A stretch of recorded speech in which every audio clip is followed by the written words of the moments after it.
Hello, everyone, and welcome to Your Cup of Joy. I'm your host, Ariana Joy Christie, and I am so glad that you are here. This is a space to inspire, to learn, to grow, and to challenge. Get ready to fill your cup and spread a little joy along the way. Dr. Courtney Clayson-Russell, Naturopathic Doctor, co-owner of the Womb Guelph and Well Baked. Welcome to Your Cup of Joy. Thanks for having me. Of course. Thanks for being here. That's quite the title. Oh my goodness. You Thank you. do so many amazing things. So Courtney is actually my naturopathic doctor. I think that's how we met. I Yeah.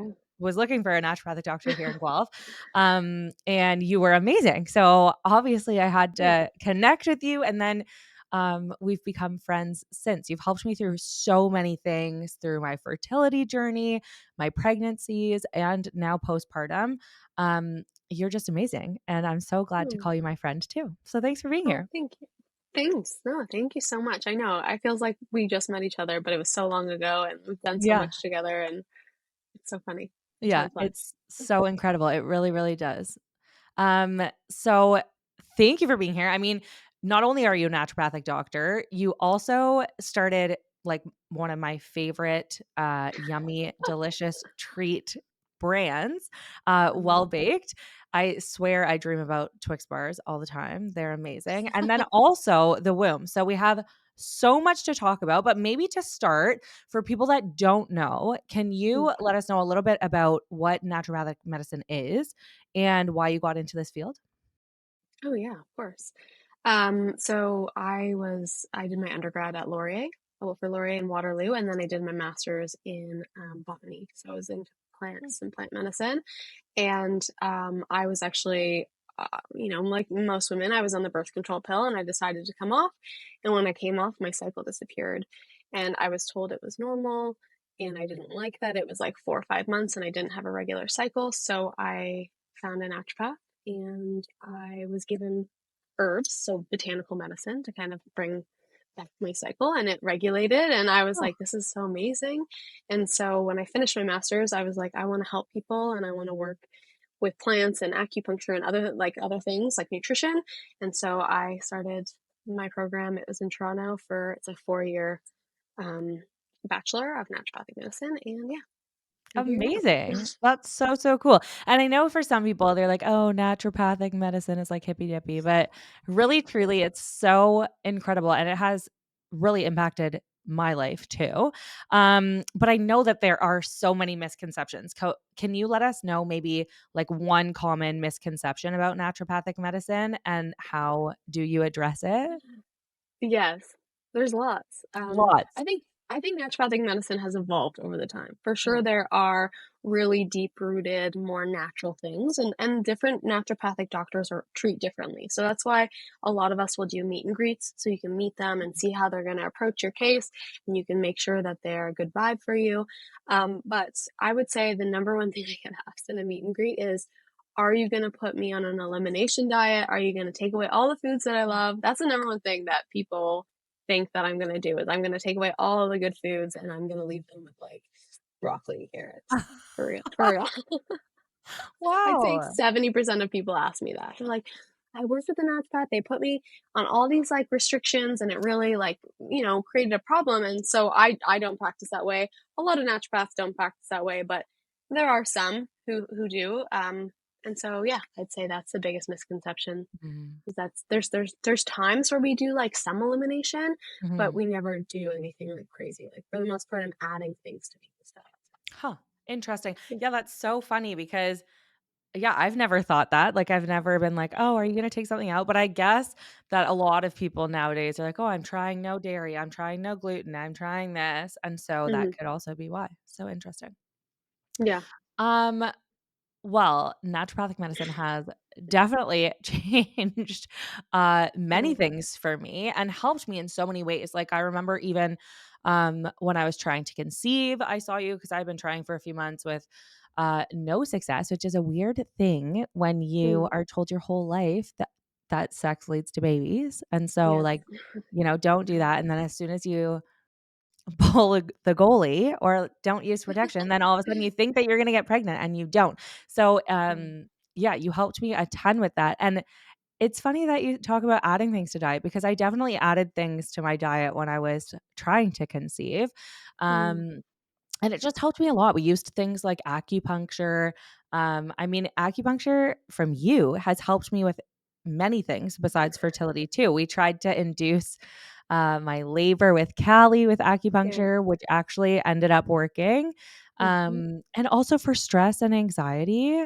Can you talk mm. a little bit about that? Because I think acupuncture in some people's mind is only used for like if you have a sore muscle or something. Yeah, acupuncture can be used there's kind of 2 approaches. There's the traditional Chinese medicine approach, and then there's more of, like, the physiological, like, you stick it where it hurts kind of approach. Mm, Chiros, physios, massage, like, they use that as well. If there's pain in your knee, if we put a bunch of needles around your knee, it can kind of boost circulation, boost lymphatic drainage, and kind of support pain and inflammation. hmm, So I take both approaches, in naturopathic like, in our schooling, we learn a lot of Chinese medicine, so we use like a different meridian system and we'll use points for stress and anxiety and sleep and cycle regulation and in like labor induction.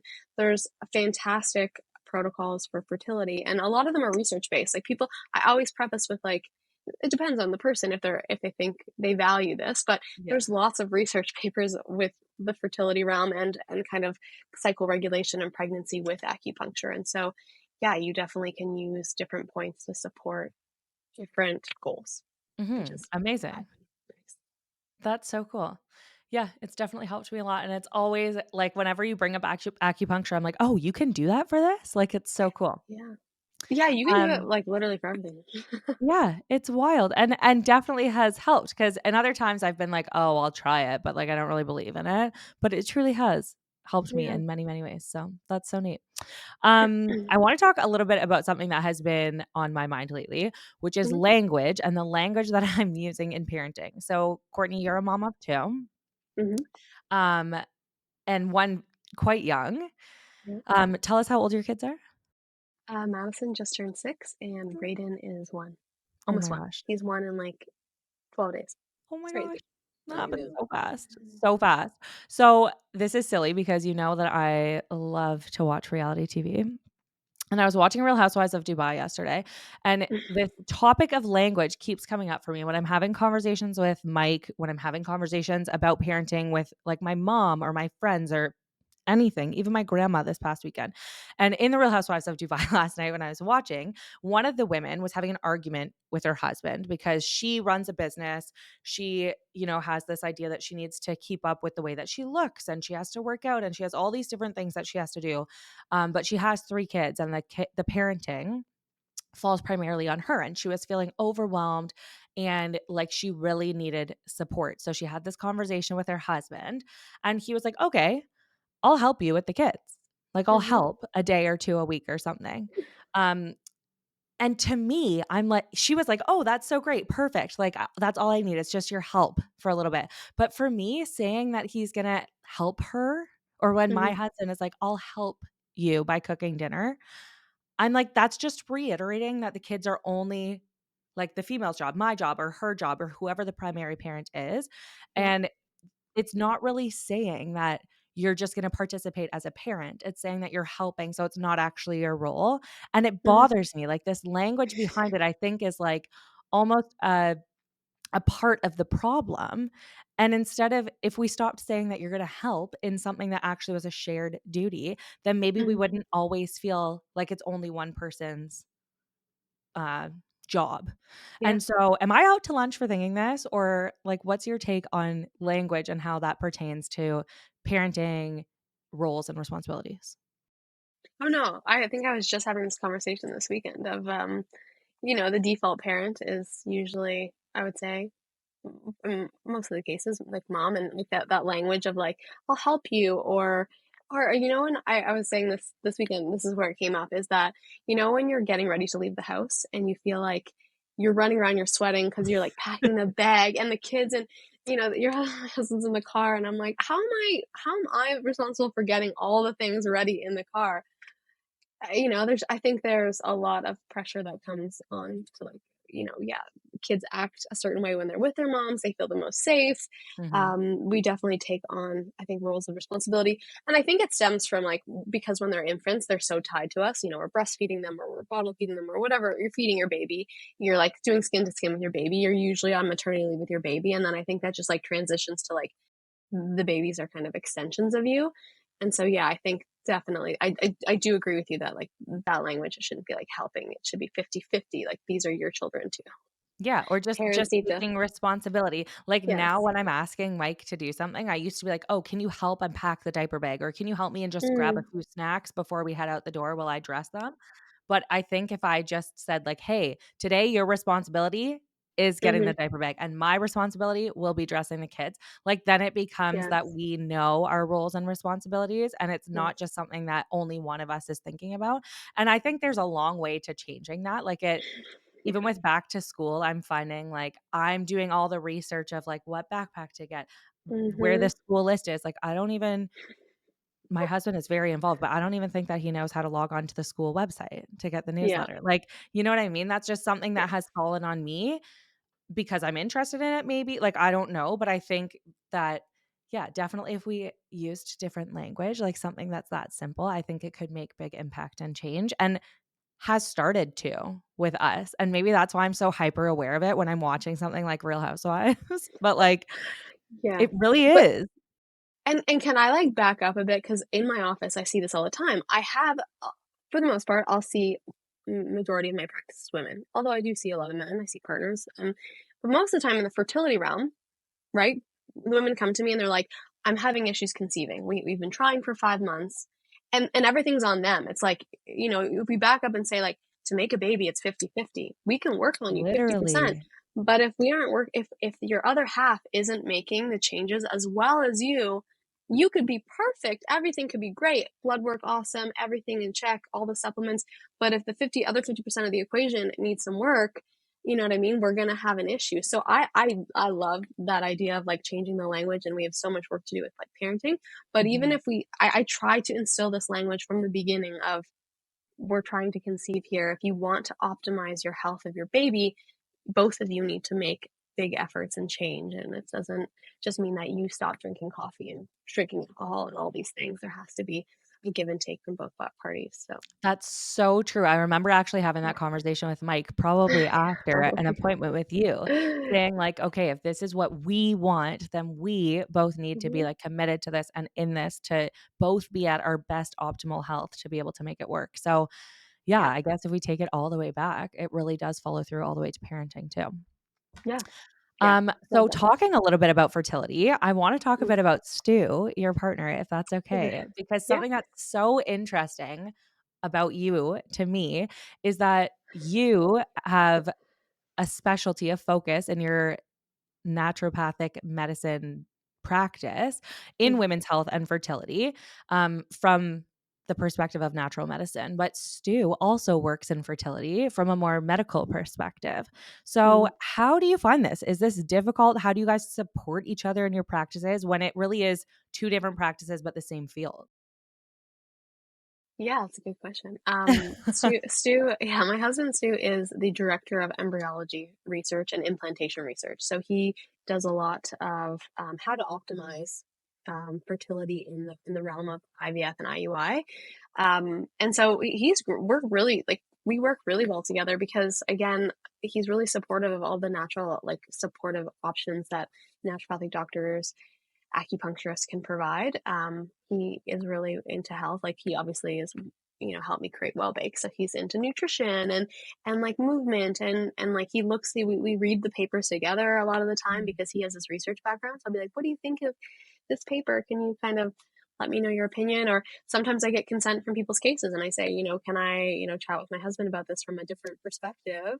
Huh. And as long as they let me know, like if they've given consent, then I don't tell him the name of the person, but I just give the case and the history, and he'll be like, "Oh, have you tried, you know, looking into this blood work or this procedure, or maybe try this protocol?" And it's great. Honestly, I think it levels up my practice that much more, which is awesome.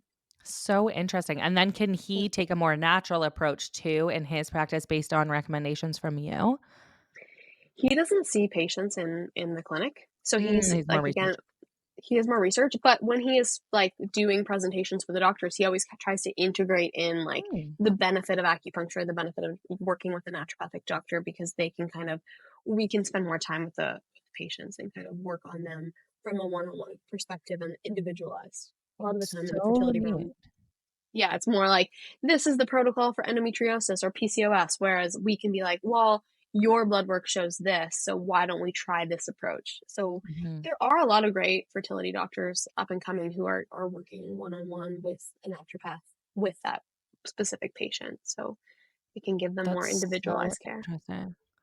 I Yeah. love that. Um, so in terms of fertility and your practice, are you seeing more people for fertility or more people for other things? What is your like main client? Yeah. I know you I do would many things. say it really depends on the season. Sometimes I get a lot of, I would say I work with a lot of fertility patients, and then, and like when I say fertility, it's like it can be people like, I want to start trying in 3 months, like I want to optimize my health, or it could be like, we've been trying for 6 months and no success, or I just had a miscarriage and I'm feeling very vulnerable. How can I optimize my health for conceiving again? Or yeah, we're in the middle of an IVF and I need support. So I see a lot of Mm, those. I see, and then we transition and we work when they get pregnant, we work with pregnancy. And then when they have babies, we work with postpartum. And then when they have their kids, I see their kids. So it's a great, and like kind of what we did together is like this beautiful relationship where you start from the beginning and then you meet their children, and it's great. I love it. yeah, It's awesome. because now you even help with like our nutrition, but our kids' nutrition. So it really is kind of full Yeah. circle. Yeah. And we're heading into back to school. Maybe share with us a little bit about nutrition for kids and how to pack the best lunches because I learned last week that I have to Mhm. pack lunches for my kids now. Oh my gosh. Wait, Yeah. are they not in Montessori? Where are they going now? Yeah, no, they're still in Montessori. They Ooh. moved to the next class, so they're now CASA 3 instead of CASA 1, Oh. so it's like JK, and I just found out that it doesn't have catered lunch, so Oh my goodness. yeah. Yeah, lunches. Packing the lunches is the hardest thing. Literally, I I'm like, "I'm just uh, gonna do leftovers," like, I don't know. yeah, we do a lot of like like kind of like, from when we were kids, Lunchables, but you kind of Mm. make them a bit Oh, different. So not oh, packaged, you kind of get different meats. So we like rotate, tuna salad or like pasta salad or egg salad or some sort of like Maddie likes thermoses if they're into soups, mm. but usually like lots of snack plates. So like different meats, different like a cheese, different veggies, some fruit, and then like yummy like a sweet. That's how my kids Um, like to eat, so that is beneficial at least. Yeah, I would say, like, obviously trying to focus on protein because 'cause they're kids, they like to go, go, go, and sometimes if we put too much sweet and not enough protein, they get those, like, crazy energy surges and then Mm, crashes, and, like, sometimes I feel like the protein can help them level off their energy a bit more and kind of keep them full longer, so we interesting. try to at least have 1 or 2 proteins, but I would say this is the number one thing that people come to my practice about kids is, like, "My Mm. kid won't eat meat or eggs or protein, so how do you sneak it in?" I was that was my next question because I have one child who is, like, the best eater in the world. I'm sure you know which Yeah, one it is, Axel, yeah, and I have yeah, one child who will only eat English muffins and cheese, and it's, like, the bane of my existence to try to get protein into his diet or anything of like, of substance and nutrition, like a vegetable or whatever, and I always yeah, try to make different recipes that will include something in it that he won't realize, but yeah. what is your like best way or what are some ways that you do incorporate protein into a child's diet that won't really eat much meat or eggs? Yeah, it really depends on the age, but Mm. I mean, sometimes I will use like collagen or protein powder. Oh, Like I know people ask me like, can my 3-year-old have some protein powder? They like my smoothie, and I'm throwing protein in. I'm like, yeah, of course. I mean, if it's a nice clean protein, like there's a couple. Like I was telling you, we're just talking about the one at Costco, that Lean yeah. Fit Whey isolate. It's very clean. You don't put the same dose as you would for an adult, so like a quarter of a scoop. But yeah, you can definitely do protein scoops and smoothies. Um, is your school like the hardest thing with us is there's no nuts. Yeah, nut So free, I know. I know, It makes it so right? difficult. It makes it really hard. So obviously trying to kind of incorporate like different shapes with your meals. Sometimes, with our we'll do like pancakes, but we'll do protein pancakes. So it's like lots of eggs in there with like almond flour at home. So she has a really protein heavy like breakfast. And then lunch, if she's not really eating the meat, then at least I know I have breakfast and dinner that I can kind of meat. But usually Smart. just kind of trying to sneak things in places. I So like taught my baked kids goods with early egg on that hemp hearts were sprinkles. or not. Yeah. So, like, at least Same. he'll have that on his roll up or something like that, like, Yes. or, I do high protein pancakes too, like, I buy the Mm, Flourish mix and add some other things good. into them, um, but I bought a new, like, waffle maker that's Diggers so that they'll eat it. Oh, I don't yeah. know. Shapes, like, I think, yeah, definitely shapes or, like, finding ways to, like, integrate some sort of protein for sure. I would say eggs, nuts, meat when you can, but obviously you know what? Noodles, that's a great one too, because people just think of, chickpea noodles, but there's so many other ones, like, you could do black bean, and I'd be like, "Oh, these are, like, dino noodles." Or Yes. edamame noodles, it's like 39 grams per serving. They're green, Huh. and so I know for Maddie, I was like, "This is like mermaid hair." Oh. And if you put sauce all over it, they're like, as long as I feel like as long as it has a good noodle consistency, Mhm. the chickpea ones are a little hard and dense, but there's a lot of other ones that you can kind of, get the protein. Yeah, Amazing. Yeah, those are such noodles. good options. Can you maybe share with us your favorite success story as a naturopathic doctor in your career this far? Um, It's a my big favorite question, success I story? know. Yeah.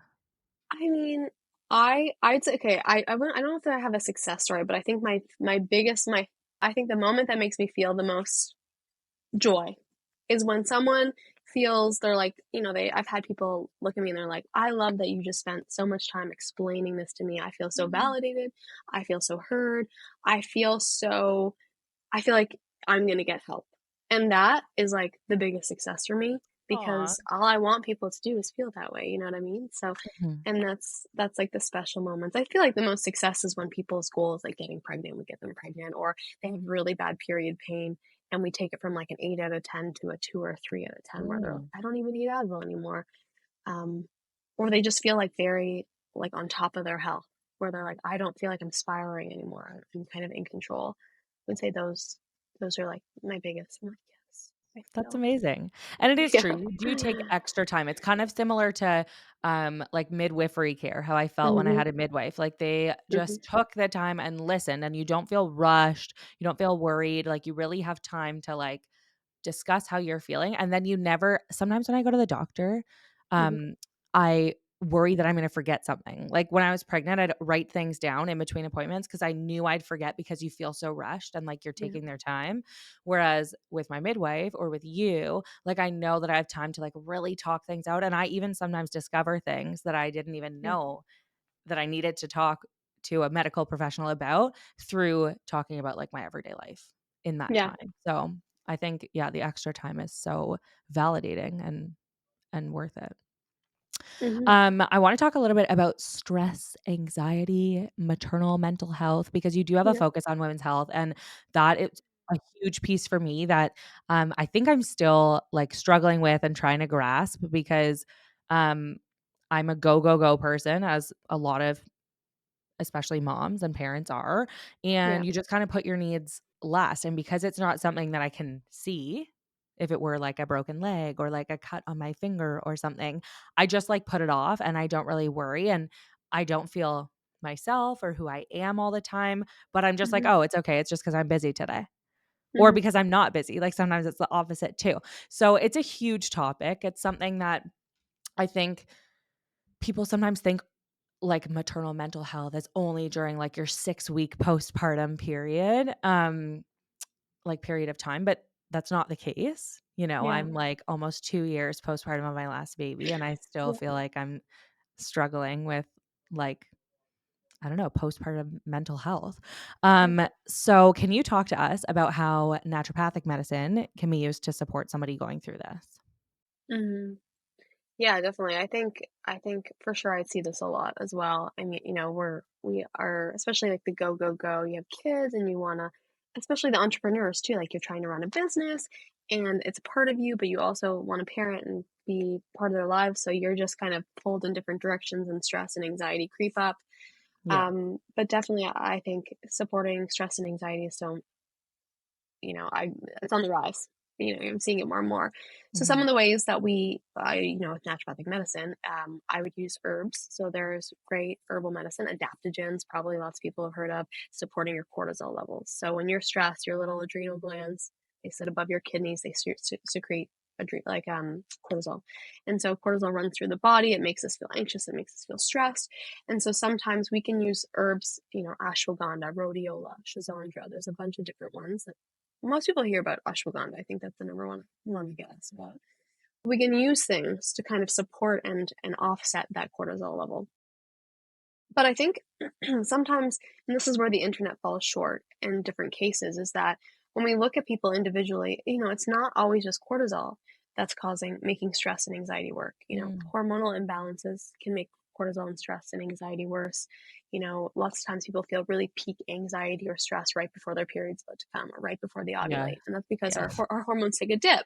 So we can kind of work with, depending on the case and depending on when you feel that, I would say the biggest things I use, so nutrition, making sure you're getting enough protein, looking at, your hormones, your cortisol levels, and then also blood sugar. So kind of I use a multitude of approaches, but it's usually herbs, nutrition, and some supplements to kind of offset those feelings of stress and anxiety, like L-theanine, eating before you drink coffee, making sure your breakfast is protein rich enough, like 25 to 30 grams can really help with that. And then taking certain supplements and different herbs and whatever way, liquid or capsule form, to kind of help with that. Mm. Um, I'm sorry, I'm kind of going all over the place, but lots of No. things. Acupuncture. Yeah. Yeah, and I think even though you said many different things, it can be something so simple like having a high protein breakfast. Like that's so interesting to me that um it's something I know that diet can have impact, but it's something that I don't always practice because sometimes when you're in the hustle and bustle and the busyness, like you really need to sit down and think about like, okay, what do I need to do? Yeah. And it can be those smaller, simpler things sometimes. Sometimes. Yeah, it's not all the time, but think of, like, when you're busy and you wake up and like, all of a sudden you're making your kids breakfast and you haven't eaten, and now it's, like, 11 a.m. and you've drinking a huge coffee and you're like, "Have I eaten today?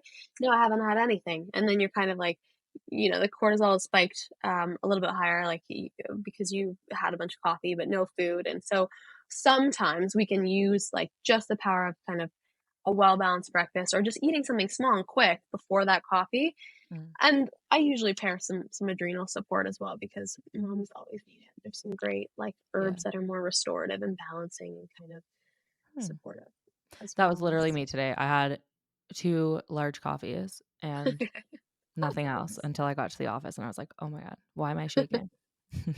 Yes, and then your blood sugar is all off. So, I Yeah. would say working with blood sugar, hormones, and cortisol, like, kind of targeting all 3 of them at the same time is usually Amazing. And Mhm. so I also want to talk a little bit about the womb because I think part of this stress and anxiety and maternal mental health that I'm talking about too is a more holistic approach, not just supplements, not just diet, but many different things combined. There can be like exercise, speaking to a therapist, like having support body work. Like there are so many different Yeah, things all together. And as a mom, it can be really difficult to actually schedule all of those things. I'm sure we all know that and are aware of that. And so the womb is something so cool that really combines all of that care together in a one-stop shop that also provides child care, child minding so that yeah, we live in a world that is focused on like have kids and then act like you don't have kids. Like yeah, it's something that is so wild to me that we promote it. We want people to have children and then we don't want you to look like you have kids. We don't want you to act like you have kids and we mhm, definitely don't want you to talk about your kids. And it's yeah, like, okay, what am I supposed to do here? Then you always feel like you're failing. And so the womb is something that has this full collaborative approach, community based approach, mhm, and wants your kids there, like wants to support you yeah. through this, whether you have kids or not, but it's very inclusive. And so maybe talk to us a little bit about the womb and, yeah, why you love being a part of it. Yeah, I mean, exactly what you said. So often, you have kids and then we don't have this community of support, these parents, these new parents who just have kids, and it's like, see ya when you need something, but also don't bring your kids to the office because, our staff doesn't can't help you with them, and like, you know what I mean? Like it's just the womb is so wonderful because we have this team that really just wants you to bring your babies or your kids. We want to support you if you have an appointment. We can hang out with them in the front. We can hang with them behind the front desk if you need. So the Wombs is an integrative health clinic. So we kind of have, everything from pelvic health physio, naturopaths, lactation consultants. Like fitness classes, mom and baby, all the way to mental health and manual work. And so the nice part is that you can book child minding so you can have these appointments while also having your baby around. Or you can literally just come. And we've had people come in just because they feel so isolated because we all are also very isolated as new moms. And they'll Mhm. just come in and bring their kid and baby and just have a cup of tea while someone at the front desk or one of the practitioners who's often sit and chat with them. So we've had a lot of Oh, those as well, yeah, because people just feel like they don't know where to go. I mean, you can go to the mall and there's things to do, but sometimes you just want to feel like you can feel like your most comfortable self. And so that's kind of the goal at the womb is just to make you feel very nourished and loved and kind of accepted in any state that you come in. that's amazing. I love it Yeah. so much, and I know from my experience, that's how I've felt there too. Like, Mm. um, I'm glad. motherhood was always something that I wanted. Like, since I was a child, wanted to be a mom. But something that I never anticipated was how lonely motherhood Hmm. would be. Even as a very social, busy person, I really truly had never felt more lonely than in motherhood, especially in those early postpartum days. And so Yeah.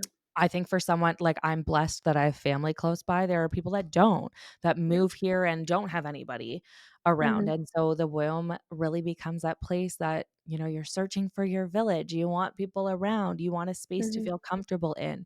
And like you walk into the womb and there's like books and toys. There's a baby like bouncy chair if you want. There's Yeah. even like a snuggle me if your baby's napping and you want to lay them down. Yeah. Like there really is something for everybody, and there's like support groups. There are things that are free, there are things that are covered by benefits, there are things that you pay for. Like you really can get everything and anything there. um and that's what I love so much. When I had Callie, I obviously saw you for care, Yeah. but I also saw the lactation consultant there. There's like a breastfeeding cafe, so you can go and like learn little tips and tricks, and even if breastfeeding is going great for you, or you're choosing that you don't want to breastfeed, but you want, tips on Hmm. bottle feeding, like you can go to these things and learn about motherhood Yeah. altogether. And I did some fitness classes there, and I actually just had a play date with one of the girls that was in one of my fitness classes at the Oh, womb. Like it's nice. so cool the connections that you make. Yeah. And it just makes accessing like healthcare more Hmm. accessible and also fun, because I would go for like I could have Oscar see the chiropractor, and then I also could see someone for my own, physio or Yeah. therapy or anything all at the same place. So I just think it's so incredible, and it's wild to me that it wasn't something that is just so normal Yeah. in healthcare. In Like, I don't in know all the why this places. isn't something that is always a thing. I Um, know. but you can go and, like you said, have a free cup of tea, sit down, Yeah. enjoy. You guys even have snacks sometimes to like nourish Mm. people. Like it really is such a beautiful space for mothers and people to just connect. Um, Mhm. so I love Thank that you. it's here in Guelph. I know that it has supported so many people that I know. And I just think that it's so wonderful. What's your favorite part of the womb? Like, why do you love being a part of it? And yeah, what's your favorite piece? Um, Thank you so much for saying all those things. I'm so glad it's Yeah, of touched course. you, and that's so awesome. Yeah. What's my favorite part about there's so many. I would say, again, like, just making people feel like, again, when you have that person who just, like, gives you a hug because they feel so supported, even if they're just coming in for coffee or, they're walking out and, like, one of the practitioners is holding their, like, baby and walking them to the car or, like, holding their baby and just giving them a break. Mhm. It's so, like, fills my heart so full. Yeah. What else? I would say also our angel fund is awesome. So we have an angel fund that if someone doesn't have the resources or the finances to afford an appointment, or they can only afford half, let's say, the angel fund will offset. family plus. So that way people who can't necessarily afford care can get the care that they need. I really love that part about it. And just working with a team who's so amazing, and we work on cases together. So if someone comes in and they have a really hard, unique case, like a child has like a constipation case or um, speech, like oral function, like maybe they have a tongue tie, me and the physio and the chiro and the lactation consultant, we can all chat about that case and work together. I'm like, what are you doing? Okay, this is what I think you should do. And we can kind of have this integrated talk. So I I really, think that's, like, the yeah. coolest thing for me because, um, I've always believed in an integrative approach. Like, I have always seen a naturopathic doctor, but also a medical doctor. Like, I think there's Mm-hmm, a time and a place for all of it, and to be able mm-hmm, to work together is so beautiful, and, another example of that that I actually did just a few weeks ago is I see a therapist at the womb, and I've yeah, been having a lot of anxiety lately, and she was like, "Have you ever done acupuncture, like, during?" So she chatted with you. First, yeah, obviously, she asked you if that was okay, and then you gave me acupuncture while and then left, and then I had my session with her, and then you mm-hmm, could remove the needles, and it was so cool for me to be able to experience, like, 2 different pieces of care together, and mm-hmm. to know that all of my healthcare practitioners were, like, working together to support me is it's just so cool. Yeah, like any way we can support people the best. So definitely. And like, how when you talk to someone about something and they give you new ideas, Yeah. it's just like, oh yeah, like this would be a good idea for this. And I love that. So yeah, that was fun. And we do that a lot of the time, like where we do like co-care for different clients and it's That's incredible. And you mentioned the Angel Fund, and I wanted to Mhm. ask you too. So, how does the Angel Fund get funded? Because I think it's so neat that you provide that. I've attended things where you take donations for the Angel Fund. Um, and I just always thought that was so incredible to be so inclusive and accessible for people. But how do you fund that? Okay, there's different ways. So people can donate, when they're in an appointment, like they want to, up their pay $5 and add it to the angel fund. But we usually try to do like a different, a holiday market where 15% of the proceeds go to the angel fund. Or we Mm, did Flora's Walk, which was that walk for mental health, perinatal mental health, and so all of the funds we raised for that went to the angel fund to kind of support perinatal mental health. amazing. um, Sometimes practitioners will just be like, it's pay what you can. Like you brought up the infant feeding cafe, the breastfeeding cafe. Mm, It's free. If you want to make a donation to the Angel Fund, you're welcome to. Even if it's $2, $5, whatever it may be. All that goes into supporting other people. so cool. And then Yeah. just to talk a little bit more about accessibility at the womb, I know you also do provide a sliding scale, right? Or Yeah. some So practitioners? a lot of the practitioners will provide a sliding scale, and like this is where the Angel Fund can even fund that as well. Like if a practitioner wants to, I mean, we have practitioners who will do pro bono work or sliding scale. If you can only afford 50% of the fees, like it's 50%. That's okay. Mhm. And then sometimes we'll kind of offset the practitioners be using the Angel Fund in that way too. So there's definitely, we try to make it as accessible as possible. Sometimes it's hard to talk about, like bring it up, but sometimes we just say like send us an email and Mhm. kind of just explain what's going on, and we can definitely support you. And we're more than happy to. Like we want, we're not like, oh, this is a pain. It's never like that. It's like we want this fund to go to good use. So utilize it anytime people need. That's amazing. I love Yeah. that. So Well Baked, your other Switching gears. business venture, totally switching gears. Well Mhm. Baked, I feel like just cured all of my cravings during pregnancy. I always wanted something sweet, and Yeah. I kept those Twix bars in my freezer often because they're Yeah. just so amazing. So, I think you started out as a subscription box, right? Mhm. Okay, Yeah. so tell us how the journey happened. How did that all come to be? Well, it was during COVID, so it was during Mm. lockdown 2020. My husband's the baker. I always say, like, Stu is the baker. I'm like, I Yes. will tell him, like, oh, I love a Twix bar, but healthy version, gluten free, more fiber, more protein. And he's like a scientist, so he's like mixing and so we were we were posting the recipes on Instagram, and people were like, "Where do you find all these like really great ingredients?" And we were like, "Wow, this is such an untapped market. Like we should make the boxes kind of like HelloFresh, but with baking, provide everyone with the ingredients, and then they bake it at home." especially during like lockdown. Like people were at home and wanted to bake with their kids, and so that's what it Totally. started. It started well baked box, yeah, healthy baking, and then it moved into like recipe bags, like the kit that went from kits to kind of mixes that we could Mhm. put on the shelves of stores. And then I had another baby, so I was like, I can't do this. And the womb was my another baby, so I was like, let's do a recipe book. So that's where we're at. Amazing, and I love it, like, the recipe book is amazing, and it has so Cool. many great things, like, even when I'm talking about back to school lunches, like, those are, Hmm. like, little treats that I can put into their lunches that are so good, much more nutritious. I was dairy-free when I was nursing Callie, Yeah, at the beginning for, I think, like, the first year, and so, I always went for well-baked treats because they are yeah, gluten-free, dairy-free, just healthier versions of all the delicious treats that you like to have, yeah. and they're amazing. Thanks. Thank Yeah. you. Yeah, and I want people to enjoy, when you have a baked good, sometimes you're like, "Oh, my stomach," like, some people are sensitive or some people have different dietary restrictions, and this is a way that, all the rage now is, like, upping your fiber, upping your protein, which I think is great. It's great for our health, but how can we still enjoy, like, a Twix bar? Well, you can make Mhm. it with, like, a nice almond flour base and, like a middle layer nut in the middle and then a chocolate top. So you're still having, like, deliciousness, but it's just a little bit more nutritious and Mhm. making you feel good. Yeah, and it's nice to know that exactly, you're not gonna feel like crap after you eat it. Yeah. So, I think that's so cool, and I do love that you've kind of adapted your business as your family has grown and other business Mm. ventures have kind of taken off.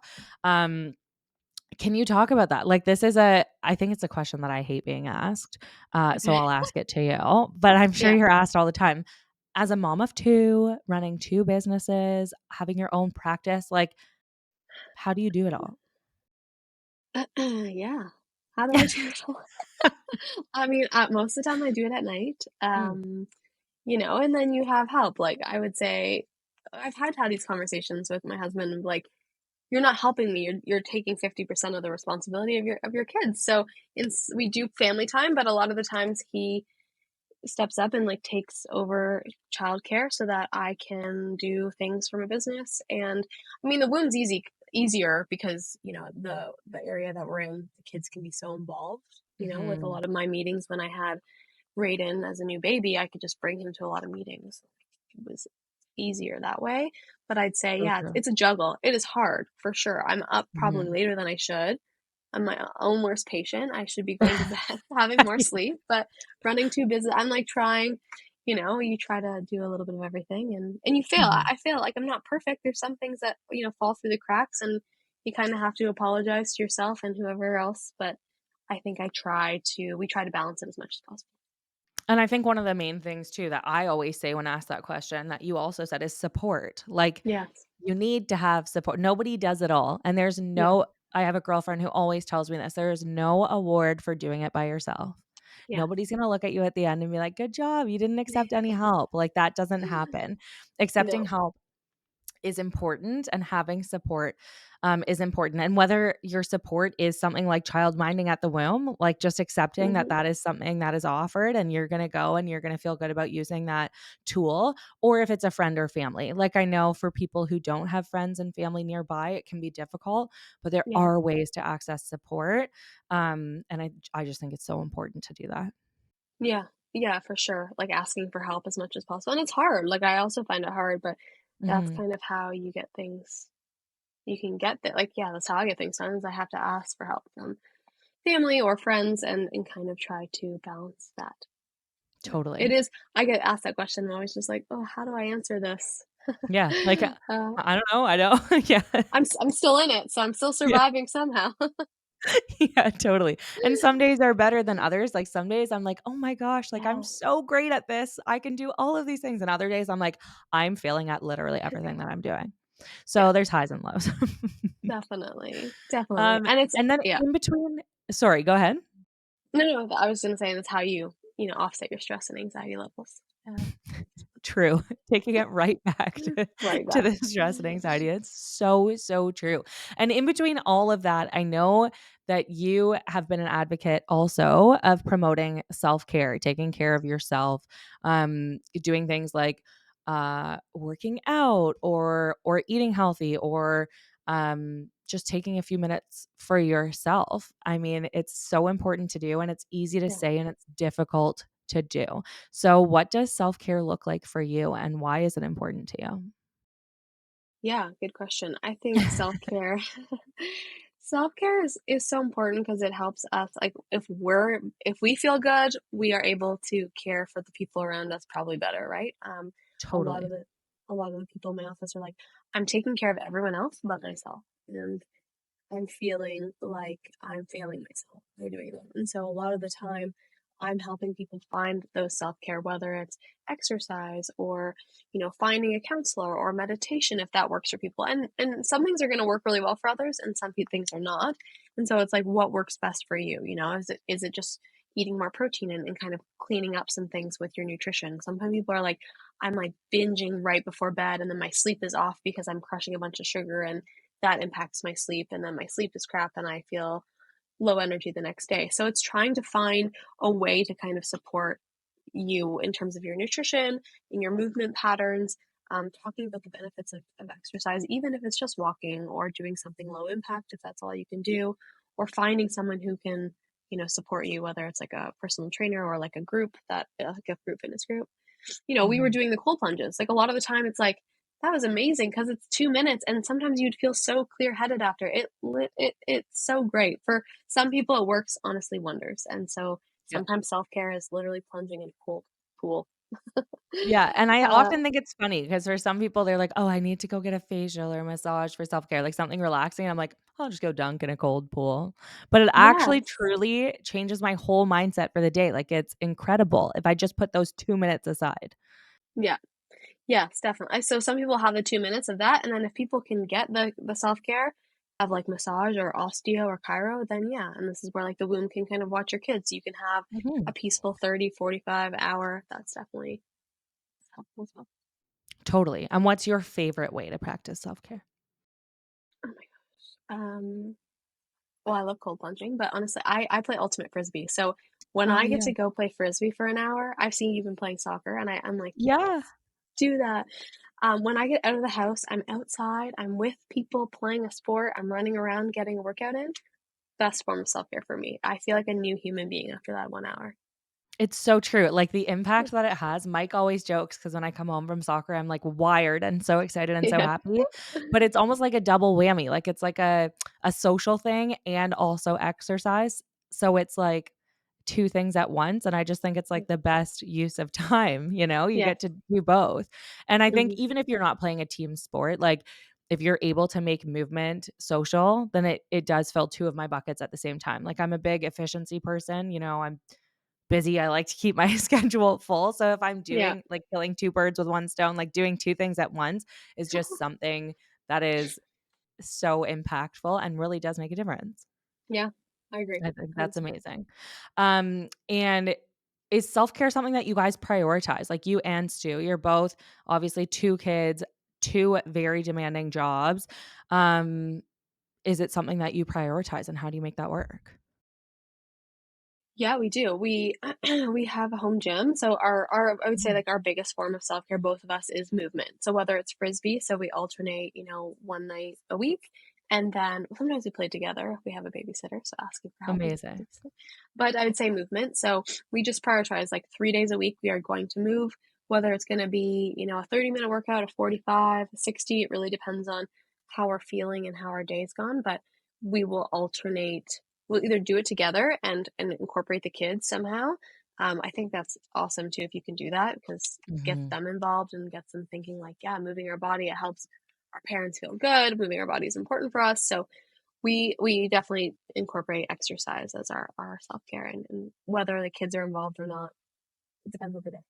Yeah, and I think that's important. I saw a post the other day and it was, like, listing, like, something like 4 most important things you can do for, like, family whatever, success of your kids, and Yeah. one of them was fitness together, like, whether it's a bike ride or a family Yeah. walk, but, like, moving your body together, and I just think it's impactful, like, we are the role models for our children. They absorb Yeah. everything that we do, everything that we say, so if we are prioritizing our self-care in front of them, then they are understanding that that is Hmm. important for them too. Yeah. And I think that's a really powerful thing. Like when I realize that everything that I'm doing, my kids are watching, I'm Yeah. like, okay, that's what motivates me to take care of myself. Yeah. Oh, yeah, definitely, right?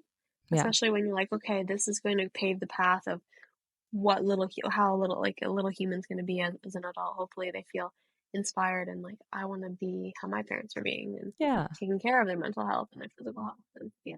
totally. It's so impactful and it's um like a big burden. Like it's something that Yes? obviously is like a privilege to have this, but it it can be difficult sometimes to really realize, okay, everything is having an impact on them. But I think it's just so important.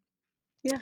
Agreed. What is a piece of advice that you could give to listeners who are trying to incorporate more natural wellness practices into their daily lives? I would say, like, find your team if that's Hmm, you know what I mean? Like, find someone, it doesn't have to be a naturopathic doctor, it could be like, a physio or chiro or massage or someone who has time to spend a little bit more time one-on-one with you, who can kind of look at your needs as a more individualized basis. Because I mhm, think obviously Google is a great place to start, you know what I mean? Or Instagram or social media can kind of promote people's desire to get self-care. But mhm, I think there's a difference between taking like the generalizations from the internet or social media and like applying it to your specific lifestyle. I mhm. think that's the difference of like making more of an impact for you specifically. Because sometimes it's like, oh, this all sounds good on paper, but what specific supplements, like what dosing, what brand, you know what I mean? Like those things and tailoring them to your blood work and your lifestyle and kind of your symptoms, I think is the most important. So it doesn't have to just be that, even if it's pain or like you want to feel more relaxed, like find that practitioner who, you meet, or even a counselor that it's like, who's that person who can kind of advocate for you and support you along your journey and kind of push you in the right direction. Totally. I think that's incredible. And yeah, the fact that it is individualized, because you're right. I think a lot of times we are like, oh, my kid is acting like this. It must be this, Yes. because you know Yeah. somebody else who has had that. And it's like, no, like you have to look at every single piece before really making the decision of what you're going to do. Mhm. So I think Yeah. that's impactful for sure. And to remember that we are all different, Yeah. which sometimes I is know. hard to remember. Yes. Oh, Yeah. well, thank you so much, Courtney, for joining us. I usually end my episodes with some rapid fire questions. Is that okay with you? Okay. Yeah, yeah. Okay. Yeah. Favorite musician? Taylor Swift. Oh, me too. Yeah. Coffee or tea? Tea. Guilty pleasure. I haven't been yoga at such The best. And one word to describe yourself. Oh, um, silly. I'm very Oh, silly when you get to know me. I love that. Well, thank you again so much for joining us, for sharing your insight, and all the incredible things that you're doing. I mean, there Mm, are so many. thank you. Where can people find you and where can they connect with you? Yeah, so yeah, Instagram. I'm actually not on TikTok. I am scared to join TikTok actually. So, As you should be. so It's a scary yeah, place. so Instagram, at Courtney Jade Health, and yeah, pretty much where you can find me. And at the Whim Guelph. Oh, and at the Wim Guelph Wellbakes accounts as well. Like I manage all of them, so you will find me in one of those three places: the Wim Wellbakes or my own personal Instagram. I'm there. One of those three. Amazing. Awesome. Well, thank you so much. Yeah, thank you so much for having me.